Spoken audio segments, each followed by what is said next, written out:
I keep photobombing some strange woman's selfies. I seem to keep photobombing some strange lady when she takes a photo of herself. It started a couple of years ago when I accidentally walked past behind her as she took a photo of herself. Then ever since that event, whenever she took a photo of herself, I also found myself ending up in that exact place, but always behind her as she takes a selfie. It was awkward because I may be at work when all of a sudden I end up in some random place, behind that woman again as she takes a selfie. It's happened to me when in social gatherings, funerals, and even when I was alone at home.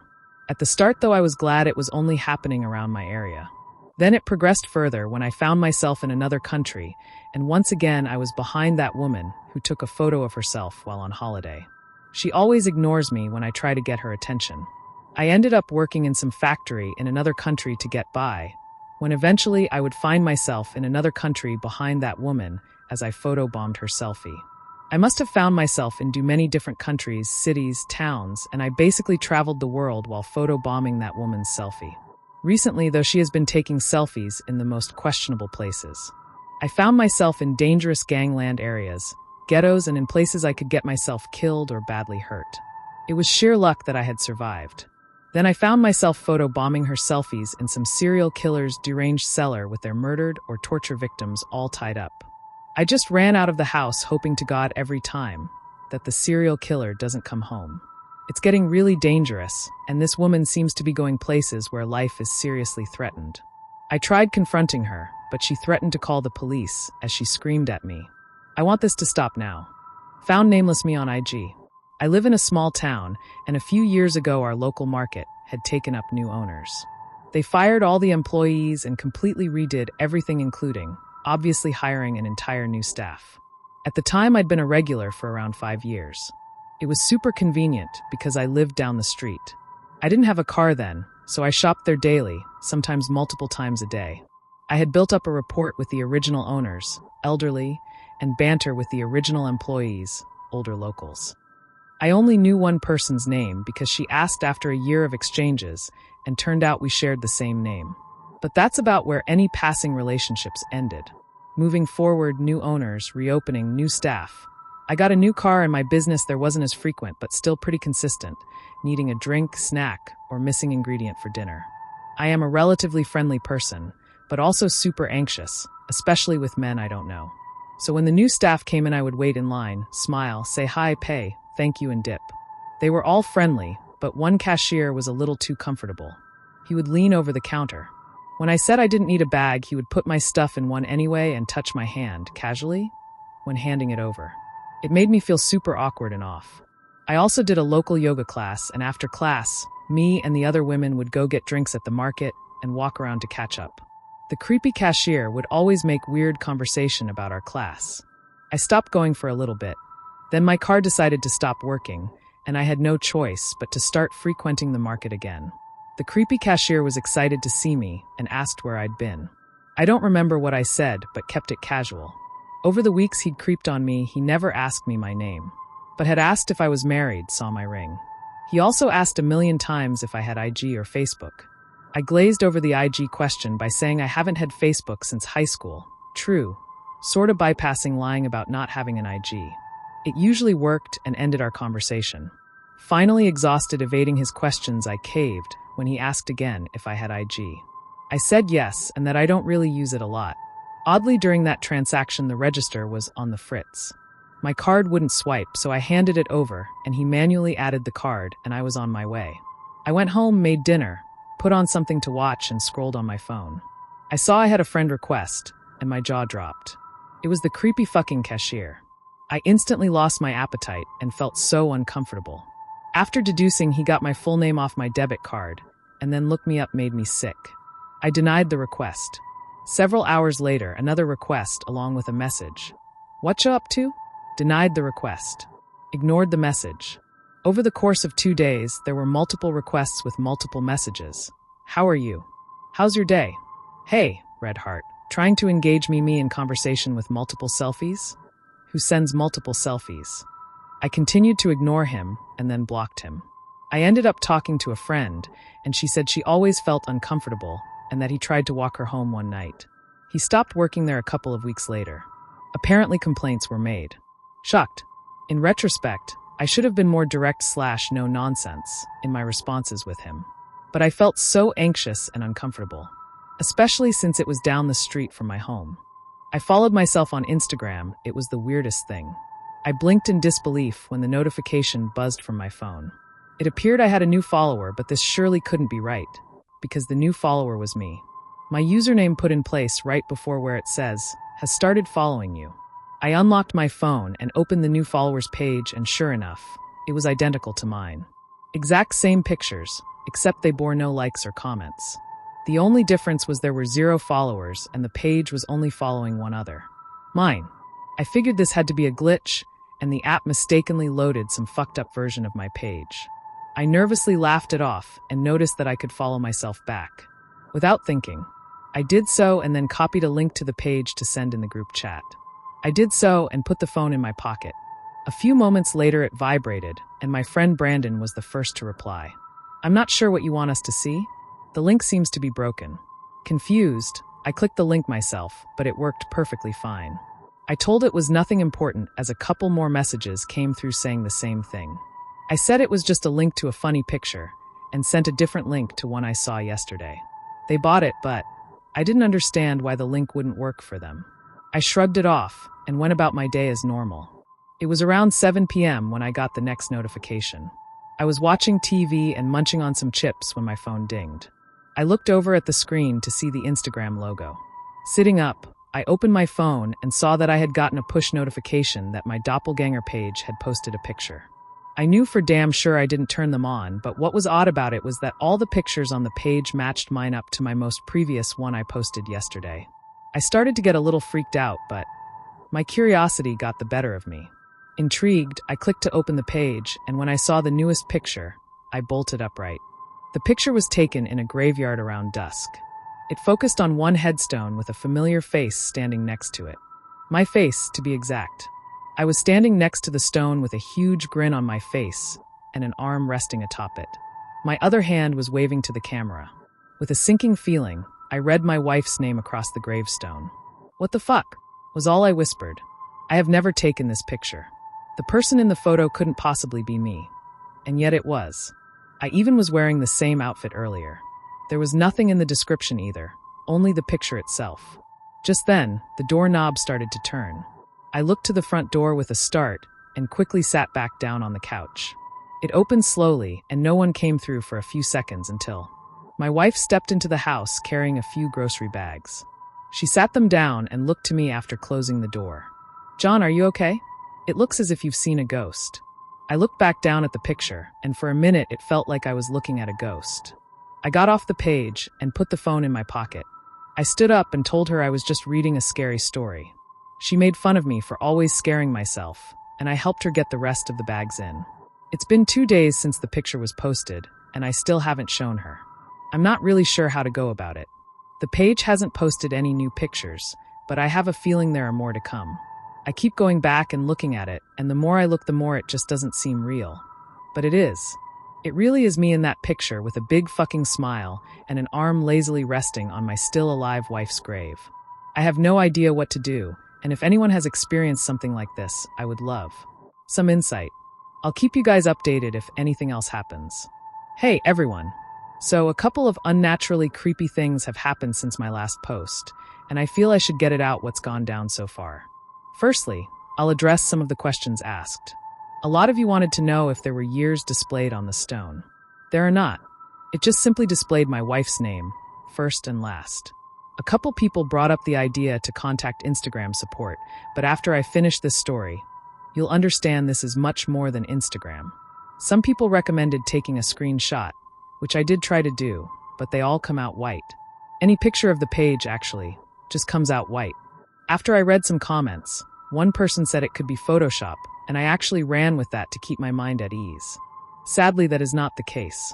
After writing part 1, I did contemplate telling Hannah, my wife, about it. I just didn't think one picture was enough to make a fuss over. I started telling myself it was just a dumbass prank and to forget about it, especially since it had been a couple days since any posts had shown. I was at a local coffee shop enjoying a day off from work earlier, just sipping my drink and basking in freedom. I had been there for about 30 minutes going through my phone when I see the little Insta logo appear at the top left of my screen. I scroll it down and see another picture had been posted on the Fake Me page. I didn't get quite as nervous as the first time since I had already decided it's just a prank. I actually got a bit excited to see what the new picture may be. If it was a prank, there's no harm, right? I opened the page up and clicked to enlarge the newest post. I felt my hand began to shake a bit as I looked. The picture appeared to be a selfie taken from an upward angle. The left half of my face was in view, donning a similar grin from the grave picture. What stood out as odd, aside from me being the one who apparently took it, was that despite the fact that the picture was taken from above, my face seemed abnormally close to the camera, like someone else was holding it up. I could see the background pretty clearly as well. It was taken from a street corner, and the building displayed looked very familiar. In fact, it was the very building I was in, the coffee shop. I glanced up honestly, expecting to see nothing. What I did see took me a moment to comprehend. There I was, right outside the coffee shop. The doppelganger wasn't looking directly at me, but just examining the room of the coffee shop. All of a sudden, this rush of déjà vu hit me, and I felt like I remembered this moment. But why? Then something even stranger happened. Answering my question, I saw my wife walk straight up to the other me and watched as they exchanged pleasantries. Then it hit me in that moment as I, somehow outside, talked nervously with my wife. This is our first date. I'm watching our first date. They entered the coffee shop and each got their drinks. The exact same ones that me and her got 3 years ago. Neither of them paid any attention to me as they sat down at the exact same table we had taken our first date at. I realized then I couldn't hear them. Their mouths moved but nothing came out. I do remember awkwardly asking her what she did. And blah blah blah. I stood up and walked over to the table, trying my best to keep calm. I sat and watched for almost 3 hours as 2 separate versions of me and my wife pantomimed our first date. It was the strangest thing I've ever seen. Once it was over, I predicted each next move as they got up and went to the door. I remember it so well because I so badly didn't want her to go. I stood behind them outside as goodbyes were said. Small smile found its place on my face as I watched our first kiss. God, I was walking on air. She turned and left as the other me watched her go. Just then the memory showed me something I didn't recall. The doppelganger took my phone out of his pocket and started typing. I was going to go over and see, but then the phone in my pocket vibrated. I took it out, and it showed I had a direct message from myself. I opened it and was met with something that took me by surprise. Run. I looked up and jumped back at what I saw. The other me was looking at me, but its body was still facing away. It was showing a big, toothy grin with coal black eyes. I immediately turned and ran. I crossed the street, narrowly knocking a couple people over. I turned back only once and caught a glimpse of myself running through the crowd on all fours with impossibly long limbs. I ran harder than I ever have, ignoring the looks people were giving me. My guess is that only I could see it. When I got home, I slammed the door shut behind me and collapsed to the floor, hyperventilating. I couldn't believe what had just happened and how quickly it escalated. It took me 10 minutes to finally start typing this up. I kept looking out the windows to see him again. It's burned into my brain what I saw. It started out halfway decent. I even enjoyed watching mine and my wife's first date again. It brought back fond memories and I was happy to relive them. But why did he try to attack me? Why did he tell me to run if he wanted to hurt me? Either way, I think at this point it's obvious. I need to talk to my wife. Hey everyone. I'm really sorry it's been a while. I've had a lot on my mind and not just what's going on with the doppelganger. I didn't sleep a wink last night, and I'm not thinking I'll sleep very soundly tonight either. If you don't know what's going on, I'll leave a link above to what's happened so far. After posting the last update, working up the courage to talk to Hannah was easier said than done. If any of you are wondering if I've seen the other me since then, I have. Pictures keep being posted. I'll be walking down the street and get a push notification. I've made sure that is disabled, but it comes through anyway. And see a picture of me walking with half of the doppelganger's face in view. He's always smiling. Now, something somebody said really infuriated me. But after what happened last night, I may need to open my mind. I'm not going to say what it was they said, but you'll get the idea by the end. I was sitting at the kitchen table last night, trying to come up with a way to tell her what's been happening. I was shaking with anxiety, and I could feel sweat forming on my forehead. My phone buzzed, and I pulled it up expecting another picture from the account, but instead it was a direct message from him. I hadn't got any messages since the day at the coffee shop, so I was very weary to look. But I'm starting to think I may have to. I opened the message and was met with a picture of my wife walking to her car. The picture was taken from about 100 feet or so to her left. There was only one caption underneath to complete the message. Watch. Confused, I glared at the image, not sure of what to think. This is the first picture I received where it wasn't of me. Plus, what the hell does watch mean? My heart started beating a bit faster as I thought maybe it didn't want to harm me at all and only wanted her. What was I then? Was I helping? Just then I heard the front door rattle and it opened. Hannah came through, and just as she was walking into the kitchen to greet me, my phone vibrated again. Without thinking, I opened the notification and was brought back to the doppelganger's page. A new picture showed another grave in the same cemetery as before. I was standing next to it looking down sadly. I could even see a tear rolling down my cheek. John, what are you looking at? I ignored her for only a moment more to read the front of the stone. John Lee Marsh. B. March 2nd, 1996. D. April 25th, 2018. I looked up from my phone and Hannah was looking at me, waiting for a response. I stammered. She calmly sat down across from me. John, what's wrong? You've been acting so odd lately. Please talk to me. I saw my moment and knew that now had to be when I told her. There was no delicate way to put it, so I cleared my throat and said the only thing I knew to say. I followed myself on Instagram. She looked at me oddly, waiting for me to continue. So I did. I told her everything that had been going on the last couple of days. When I saw the account follow me, the pictures it posted, the messages. Even when I rewatched our first date in third person at the coffee shop and how it had chased me home. I tried to keep calm the whole time, to show her I was serious. My voice wavered at a couple places, but I successfully fought off tears. While I talked, she watched me with a blank expression that was very difficult to ready. When I finished, she looked at me inquisitively, as if to study me. She looked down and only whispered one thing. I think you need help. I rolled my eyes. I knew I wasn't crazy, and I felt frustration boiling. I had the proof on my phone. I could show her if she'd just look at me. She kept her head down and wouldn't look up. I pulled up the message I was just sent and thanked God that it was actually still there. Hannah, look at me. She did not. I felt myself getting more upset, but tried to keep my wits about me. I can show you. Look at me. She finally jerked up, and I dropped my phone. We stared at each other for a moment in silence. I sighed and heard her started to get up, but I held up my hand. She stopped and I started to speak. I'm sorry, I yelled.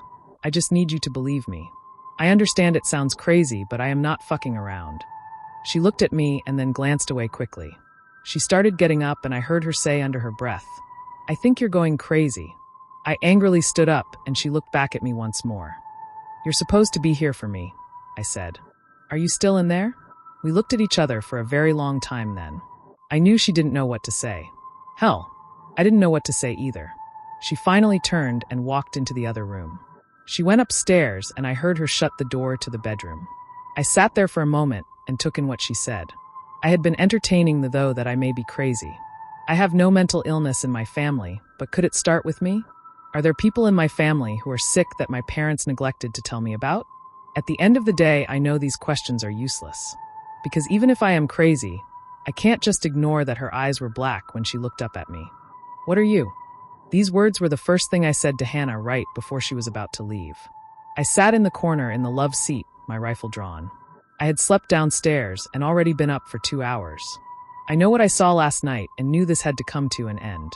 She didn't react much when she saw me, and that told me everything in itself.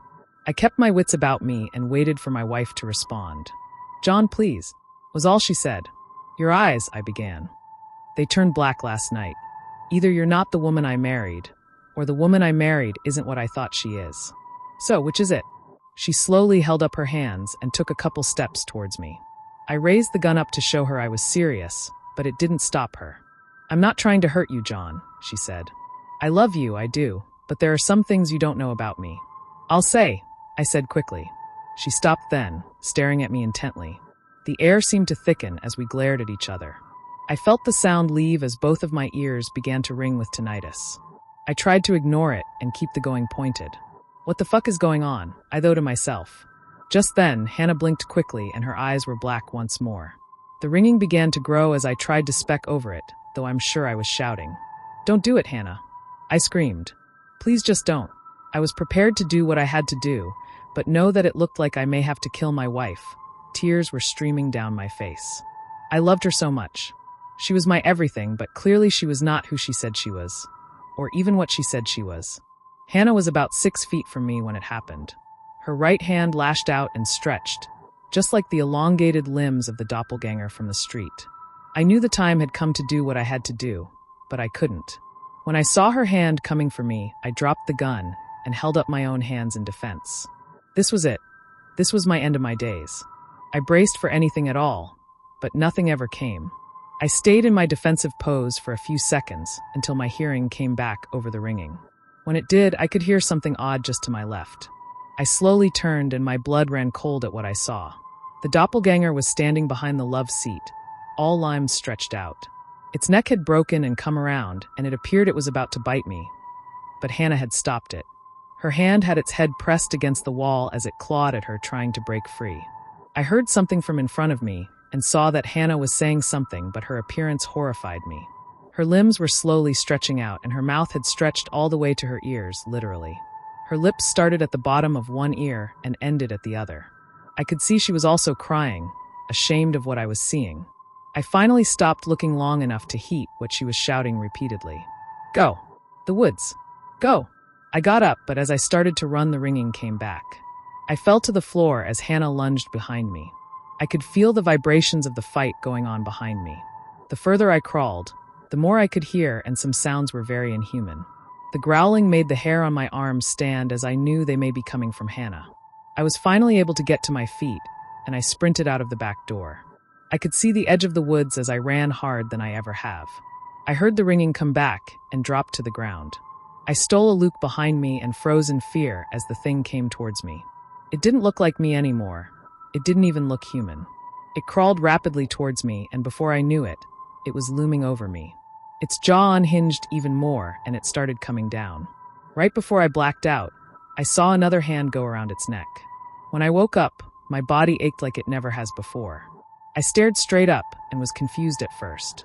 I could hear the crackle of a fire to my left, and what little it illuminated gave me enough to know where I was.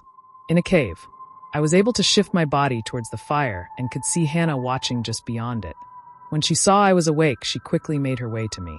I was going to move away from her, but groaned in pain when I tried. No, baby, don't move." She kneeled beside me, and I shot her a look. She had saved me, yes, but I had to know. "I want answers," I said. She looked at me for a moment and bit her lip. She saw in my eyes that I meant it, and she began to tell me everything. It's obvious by now she's not human, but hearing her say it still hit me the wrong way. She claimed they didn't really call themselves anything. She had grown up in Germany, that I knew, but she told me the real version this time. It was in a thick forest where they were. On top of that, they stop aging once they reach around 25. Her story took place around 1884. They fed on everything and anything, but some of them were starting to divide, as not all of them enjoyed feeding on humans. Some of them were forming relationships, both romantic and friendly, with them. Some had to occasionally go into town in human form and met many that made them think differently about what they were doing. Hannah's family were part of the few who wanted to actually be human. They ended up fleeing to America after posing as humans for about 20 years in the village. The others kept killing any human they formed a friendship with. She revealed to me her true age is 143. They kept quiet for years, afraid that anyone they came close to would be killed somehow, though they knew they all remained in Germany. Eventually things seemed to calm down, and they started acclimating to human life. She claimed that their abilities, aside from reverting to their natural form, include the ability to alter certain part of reality, or force hallucinations, which is how I saw the pictures and the date at the coffee shop. "I was going to tell you, John," she said. "Obviously I would have to when you started hitting middle age, and I still look the same." She tried to crack a smile, but I just couldn't yet. She continued, "It's also the reason you haven't met Mom and Dad. They're not actually still in Germany, they live in Ohio. I've already gotten in touch with them, and once you're feeling better, that's where we're going.